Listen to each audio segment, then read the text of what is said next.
Good morning, everyone. This is Rob with WePayOffDebt.ca, and I got another Canadian living under the Dave Ramsey principles here Q&A. So here we go. This is from Facebook again.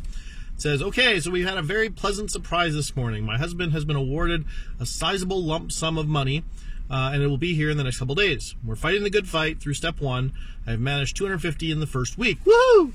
But this will really make a huge difference.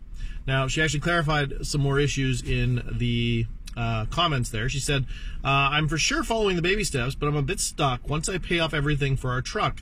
If we pay off everything, including our truck, we will have about $6,000 left. Wow, that's a big lump sum. However, we really need a new roof this spring, and that will cost $9,000 to $12,000. If I pay off the truck, I could save the difference for the roof in about 6 months. Seems like the way to go, I think. My husband thought maybe only pay most of the truck and then have the money left over for the roof right now. I figured no sense because we can't get a roofer till June anyway. So here is my 2 cents on this. The bottom line is, first you got to ask the question, what do you mean you really need a new roof? Do you mean that it's an emergency? As in,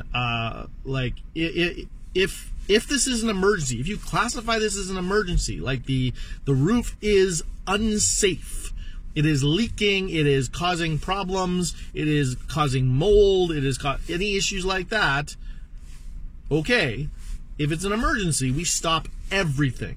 We don't just save a little bit of money. We stop everything. You're not doing the baby steps right now. The best advice for when you've got an emergency happening is literally stop everything. Pile up cash as high as you can, because debt is not an option. When debt is not an option, you need cash, especially when emergencies happen.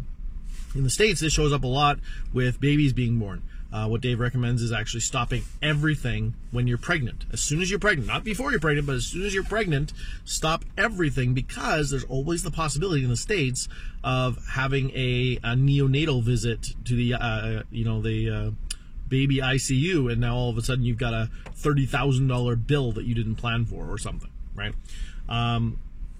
Same kind of thing here. If it's an emergency, stop everything. You're not doing the baby steps right now. You are piling up cash as high as you can until the emergency is done. This would also go for if you see immediately coming very quickly a job loss.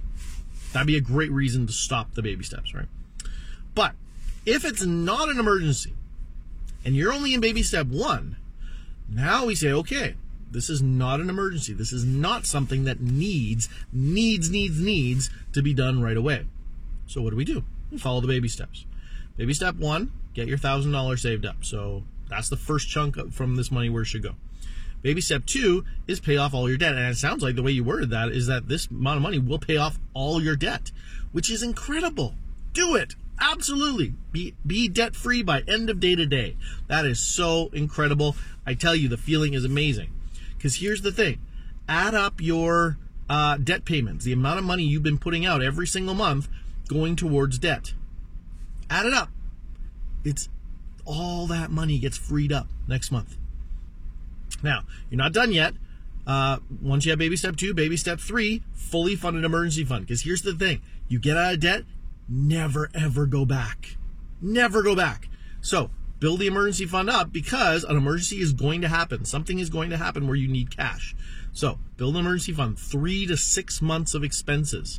So figure out what your actual expenses are, the minimum your household needs to maintain. So for instance, if those debt payments we just discussed were $1,000 a month, and with those you spend $5,000 a month, well then your minimum expenses to survive are at most $4,000, right? So that 1,000 would not count towards what are your household monthly expenses, right? So you don't add that in right off the bat.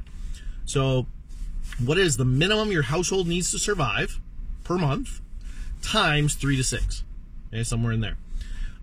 Once that's done, now you've got this big lump sum of money, you've got no debt payments, now it's easy. It's amazing. We ourselves, we just saved up after our emergency fund was done. We were able to save up in 3-4 months and buy an $8,500 car cash.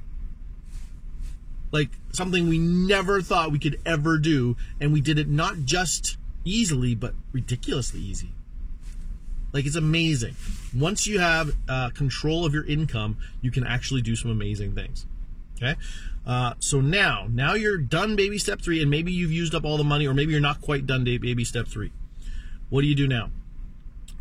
Even then, if you're not done baby step 3, don't start saving up for the roof yet. Put every penny you can to finish that 3 to 6 month emergency fund.